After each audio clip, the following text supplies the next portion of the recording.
भाभी माँ समान होती है। हमारे देश में भाभी माँ थी, अब भाभी जान हो गई। कैसे हो गई? क्यों किया गया ये? भाभी माँ समान होती है, आप लोग मजाक उड़ाते हैं, अरे समान होती है। हाँ, ये सब बातें आती हैं। आती है। एक वक्त था शुभंकर भाई जब यहाँ पे एक शब्द आया अरब कंट्रीज से, जो इतनी बोलचाल की भाषा में रम गया कि अभी इस पॉडकास्ट में मेरे ख्याल से 2 बार तो आप बोल चुके हैं। वो शब्द है औरत। 2 बार निकला।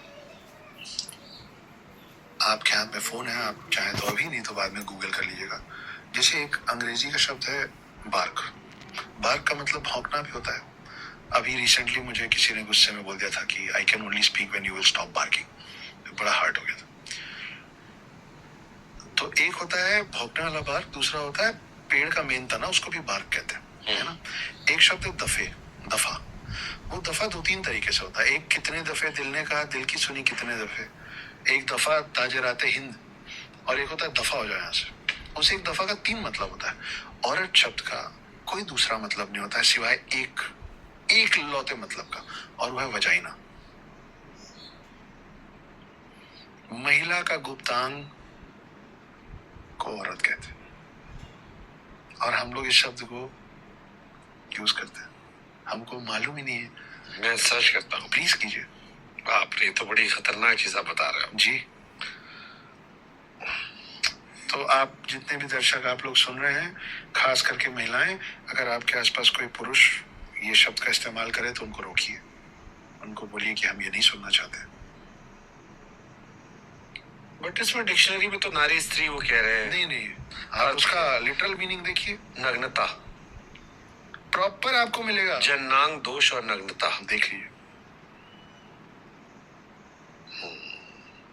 अब आप सोचिए कि इस शब्द की वजह से आज भी उस तरीके के देशों में, आप जो कह रहे थे, औरत शब्द मूल रूप से अरबी शब्द औरह से आया है, जिसका अर्थ है दोष, अपूर्णता, गुप्तांग, यौनांग, जन्नांग।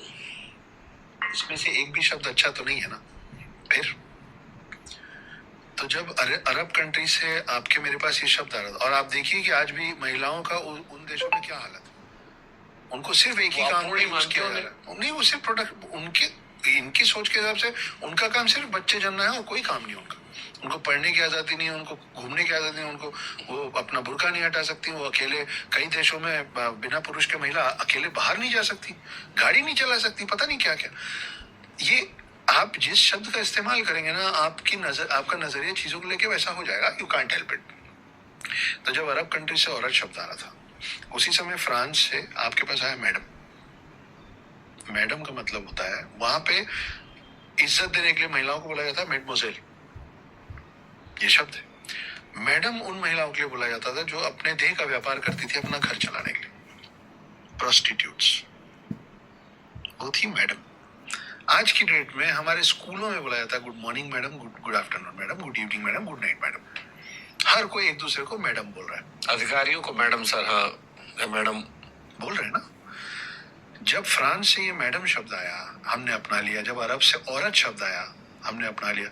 उस समय आपके देश में, हमारे देश में, एक अनजान महिला को देवी जी बोल के संबोधित किया जाता था, जो आज भी बच्चन साहब के वीसी में बोलते हैं धन्य आप देवी जी। वो शब्द छोड़ के हमने ये शब्द उठाया हुआ है। लेकिन आज की डेट में अगर किसी मॉल में कोई महिला घूम रही है, एस्केलेटर पे उतरने का सोच रही है और कंफ्यूज है कि नीचे वाला फ्लोर घूमूं कि इस फ्लोर पे एक राउंड और लूं, और मेरे जैसा आदमी कुर्ता पजामा पहन के आके पीछे से बोलेगा ना एक्सक्यूज मी देवी जी, तो वो महिला सबसे पहले पलट के बोलेगी गंवार कहीं के, देवी जी दिख रही हूं मैं तुमको, इज्जत दे रहा हूं, नहीं चाहिए। तो ये तो हम लोग की कमी है ना।